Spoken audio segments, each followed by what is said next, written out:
Welcome to the first episode of the Intelligence Revolution podcast with me, Gavin, and Steve. We're going to talk about a rather broad topic for our first ever podcast because that seems like a brilliant way to go. And we're going to talk about whether or not we're ready to have AI in our lives. Yeah, well, we cover today things like robocalls, dynamic insurance quoting, which is already here. It's in our lives. This is what's happening today.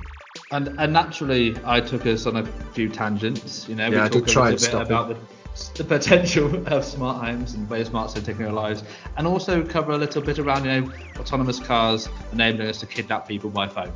Yeah, well then I tried to bring it back on track with AI in healthcare. A very worthy use of it, and is extraordinarily effective. But again, it's in our lives already. But do we trust it, and how do we go with that? The need for strategy in AI is prevalent in business as well. So are we now starting to employ AI engineers in business? Because it's starting to get very complicated out there, and I think there's lost opportunity. So we hope you enjoy this rather windy road through AI and continue listening. So thank you and enjoy.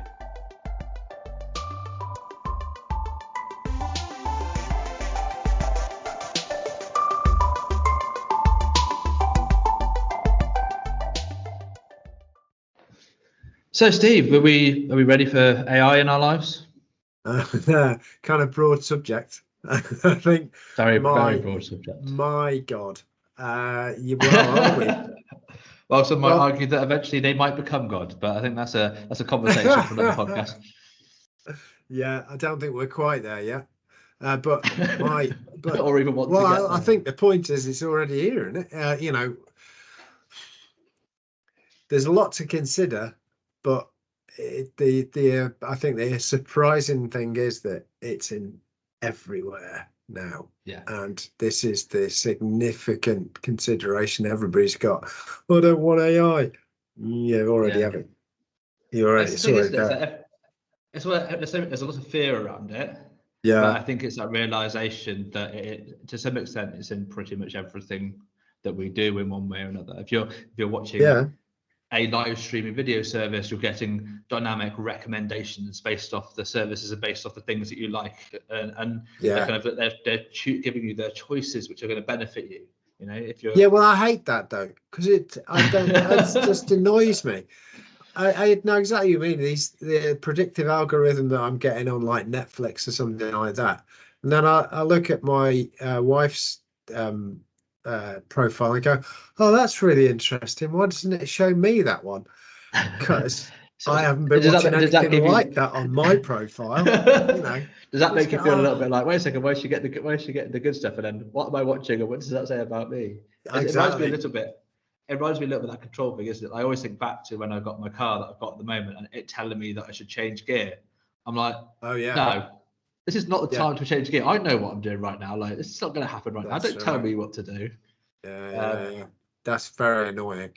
But but this is it, isn't it? I mean, it can go to the extreme. We're not in Terminator territory, Not quite yet.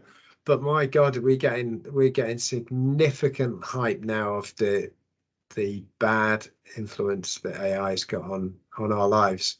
Because there's some very obvious robocalls and stuff like that there going on, but they are. I don't think anybody really realizes how bad or good some of them can be. It's crazy. There, as it starts to improve, how much they're going to start being able to get less and less detectable as you get those calls in, and what the danger is how much mass they're able to create from those elements of calls. Yeah, it's a challenge. It's kind of what we're working on, but you can't really tell. So we're not really telling anybody it's an AI. So they're having a conversation, and a free-flowing one. So the only problem with that is that will then open it up to fraud and stuff like that as well. So isn't that the best? Tricky. To some extent, isn't there an element of, like, because we're kind of living with it at the moment? The best examples of us living with it is that we don't know that it is AI, and we don't even need to think about it. It's ubiquitous. It lives in the background. Yeah, we're not kind of there's a future of the things starting to come about with cars and obviously we are using smart homes at the moment, and cars are making their ways to the street that do self-drive themselves. And the danger point is at that transition. That's it. If every single phone call you had, you knew was going to be a robocall, there's no problem. If every single car on the road was going to be a self-driving car, there's a reduced element of risk to some extent with that, because the human element to some extent is a randomized element in the equation. It's that transition point. I suppose the point is that a call that's generated by an AI that's a fraud call will still follow the same pattern as if it was a human on the phone anyway.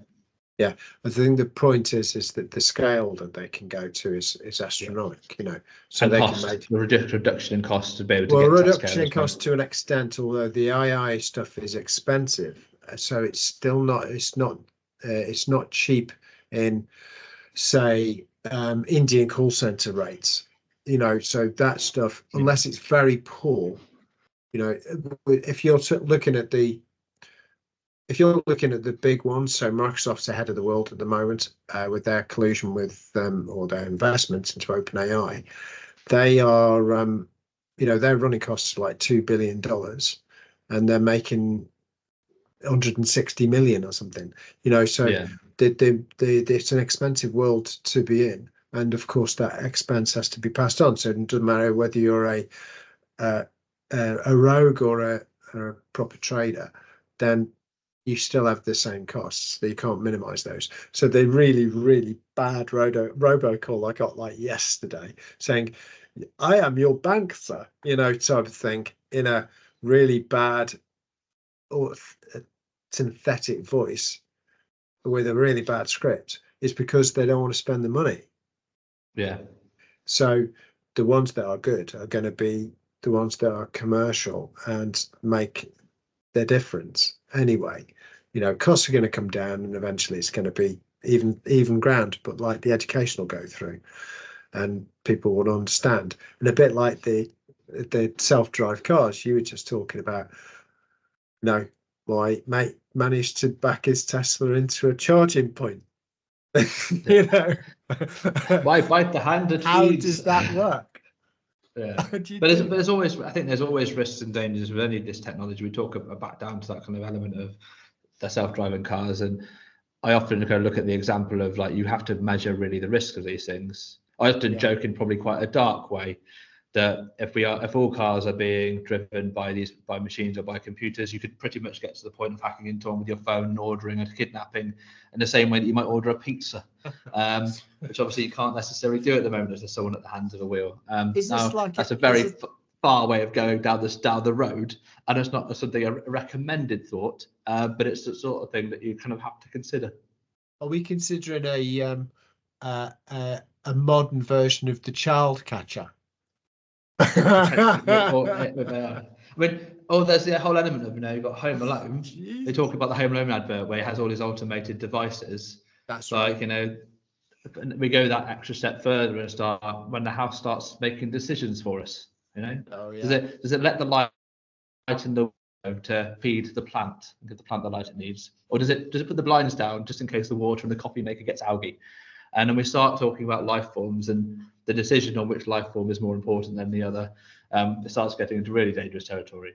But that's why you have to think about it. That's why you have to have a strategy in place to make sure, when you're thinking about implementing these types of systems, you're considering the impact of the decisions that you're making.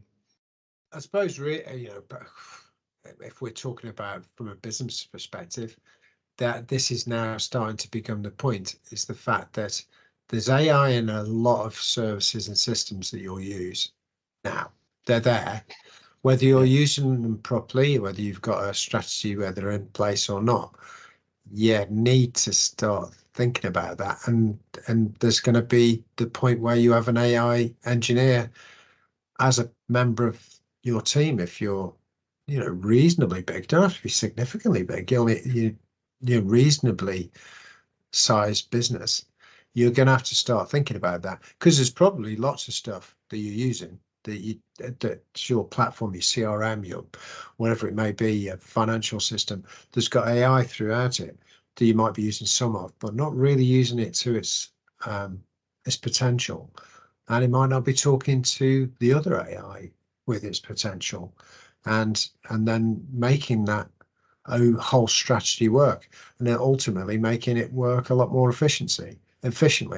We had, because we've been talking about automation, like RPA, robotic process automation, for some time, but that's now very usurped by an AI strategy, because the AI strategy is the automation, and it's making a lot of the decisions, and it's making a lot of the work possible, because the systems are now implementing a co-pilot for you to go and look stuff up, you know. Yeah. And then what we're really doing is we're transitioning at that point from kind of artificial intelligence to more kind of augmented intelligence, where kind of these systems are enabling and improving, augmenting the worker to be able to do more, in the same way that we are in our home.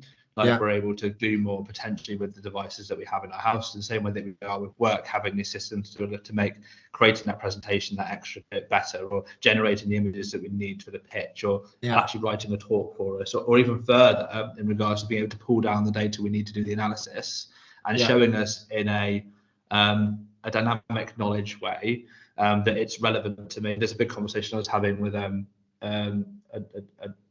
guy in Abu Dhabi around the work he's doing on something called dynamic knowledge rendering. This idea that you can create systems in a way that they will display the information to you in the way that it's relevant to you. And as soon as you start going down that territory, it starts becoming really interesting. Well, it makes a lot of sense as well, because the thing is, if you ask the same questions all the time, then you're going to get the same answers back all the time as well. But if there's anomalous information coming out, or stuff that you're not asking, and it's thinking, oh, you should probably see this, that's then the interesting part, where it brings back information, not like your rubbish algorithm where you get Netflix. Netflix tells you that this is what you should be watching for the rest of your life, you know. And you go, all right, okay, I like a bit of sci-fi, but good grief, you know, can I just have a nice period drama for a change? But those things aren't there. But if it's based on your own business data, then those anomalies will pop out, or should pop out, with a bit more dynamic information coming out. And the benefit and beauty of that is you're going to have different people within your team at different levels, at different points, that have the opportunity to get value from that information, but will potentially only want to know parts of that information. Like during a purchasing process, someone might only want to know the sales data in regards to kind of what call to action created the sale. Someone else might want to know how long did it get to take from that sale to landing on someone's door. But you have one element where all the data to be collected, and then you have that individual can query it, and that gives them access to that data, the specific data that they need throughout the whole of that process. And then that's the beauty to some extent of having these systems in place, is we can start we can start querying and accessing this data, and then to the next level, have it presented in a way that makes the most sense to me. Or say, for example, I need to do a sales report at the end of the quarter, just get the old bots to do it for me. Yeah, no, absolutely. Yeah, that's really where it should be, because you shouldn't be doing that kind of, why are you creating a report where it's all there, the data's there, and it should just render it for you. We do pricing and stuff for insurance, so we do big matrices and stuff like that, and those things are not dynamic, they're fixed in space. They're quite complicated, so there's lots of layers, and there's very nuanced, you know, we're down to 14 decimal places to rate something, you know, on lots of different metrics. So you probably have maybe 12-15 different metrics that an insurance is gauged on. Now, that there's a couple of people in the marketplace on simpler insurances that have done this dynamically. So you get dynamic insurance based on what the AI thinks you should be having, based on maybe history, who you are, where you are, and all that type of stuff, which you'd have weighting on anyway. So you'd have your related risks on those. But to then dynamically produce those, the problem is the insurer then has a problem, because they don't, it's a very black box. So Yeah. they're getting back the stuff that they don't necessarily influence in the way that they would like to influence it. And But I also think that's that the danger. it doesn't allow for that kind of that openness in regards to that decision making, which then allows for that leaking in of biases in different places in the way that the data is being created. And you'll find that based off history, and that's the biggest challenge we've got here. All the AI elements are all kind of coded and developed based off historical data. Yeah. So therefore, you're at risk of creating data sets which are biased based off history and not necessarily being developed and continually improved to meet kind of the standards or the expectations of today, which then creates some interesting challenges itself. Yeah. And again, this comes back around to the fact that you need somebody in the business that understands that stuff, and that's you'd start looking at what the strategy might look like and how you'd implement it. Because of course, the collaborative thing that you mentioned a second ago, the collaborative thing is the way to go, because there's advice, but it's not necessarily, you don't have to trust it implicitly, and that makes it convenient for you. So a lot of the information pulled back on a call, for instance. So we were talking to the NHS ambulance service about call, so an AI bot listening in on a call, so that it would bring information back based on what the conversation is going, and go, they need to probably be looking at this, or this is now flagged as needs urgent ambulance, it's a rated, whatever it is. So that conversation flowed in that way, with allowing the call handler to actually do the empathetic bit. People piece. The bit that's there, but the conversation is starting to flag, press this button and an ambulance must be on its way. So we're preempting you going, do I need to make a decision about an ambulance? And it's still in the hands of the call handler, but it's doing all the preamble, all the system setup to go, ambulance is going to get allocated, nearest one we've got available is this one. So I'm provisionally applying this to Bob and Joe who are in that ambulance. So do you want me to send Bob and Joe now? They're the nearest, they're the ones, it's an urgent, though that preamble is assistive. Now it could be overridden, it doesn't have to be the case. If it's got it wrong, then it's okay. There's nothing's happened, it's just started the process, it's helped that process, which in the world of emergency A&E stuff is paramount. Every second counts. So what I'm saying is, if we know we've got automation in place, we should try and keep the steering wheel in place as much as possible to allow humans to ultimately have the control for now, until we're in a position to be able to really see the security, safety and benefits of these systems being in place. Yeah, there's a lot of that.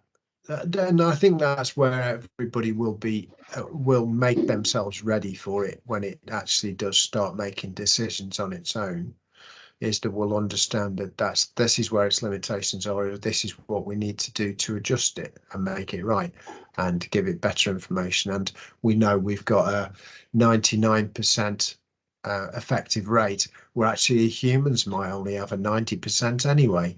So we're actually doing better, and that's usually the case. And the stats we're coming out, it'll make mistakes, but the humans do significantly. They're seeing that in kind of cancer analysis as well, aren't they? I think there was a report that I think it's cardiologists, or I can't remember, they were kind of 80-something% accuracy in detecting certain types of cancer, but actually the AI algorithm was able to detect at 90, 95, 90 plus accuracy. The challenge really was the fact that patients didn't want to be told they were being kind of analysed by AI. They'd much rather have a person tell them, or have multiple people looking at it, and that becomes that human element. So an interesting looping back round to that topic of, are we ready for AI? I think it's ubiquitous, it's there. I think there's a lot of people who are still scared and who still have fear and who still aren't quite ready for it. And it's where you are, at that point of, it's where you are. It's what your consideration is of it. Because if I was getting a scan and an AI was looking at it, I would trust the AI more than the human on something like that. that it was flagged and going, yeah, we can see early signs of something, and I would go, no, I trust the AI, but more than the human, you know. And even autonomous driving, bring it on, because you're driving around the roads and people are really terrible drivers. You know, they're terrible. The amount of accidents we have, and you go, why have we got an accident on a motorway? Why should there be an accident on a motorway? We're not turning corners particularly sharply. It's because somebody isn't concentrating. That's usually it. You know. And you can watch that Netflix series, you know, as you're sat there in the autonomous car, as you're driving absolutely with the fire on Plymouth to Manchester. Exactly. That's much better. Your own little train carriage. It makes a lot more sense to me. Bring on the autonomous cars. They're much better crash rate than humans. I mean, it's mad, you know. But this is it. But you have to trust it, and and it's where you are, I think, in a lot of regard, and how you address that stuff. Some things I don't think will ever be replaced. You know, empathy is really not a thing that's AI centric, but having a service that you just go, I need to do this. Yes, it's done. Thank you very much. Bye. That stuff, absolutely, you know, or you just sat on the phone for 20 minutes, you know. And I think that's having that strategy is what you need to have in there to go, what bits of our business need to be AI centric, you know, where can we get the benefits without losing some of ourselves in it? What process have we got in place that are easily repeated, that heavily involve data, and that are causing us challenges at the moment, and try to automate those as much as possible? I think so. You know, there's lots there. I mean, like you said, big subject. What were you thinking? Exactly. But a lot. But there's lots to unpick there. I think there's probably multiple subjects, but quite a few more podcasts that we could potentially do. And I think there's lots of opportunity for us to spread these out into multiple episodes as well. So I look forward to digging a little bit deeper into some of these elements. Yeah, absolutely. Okay. Thanks very much. Thank you.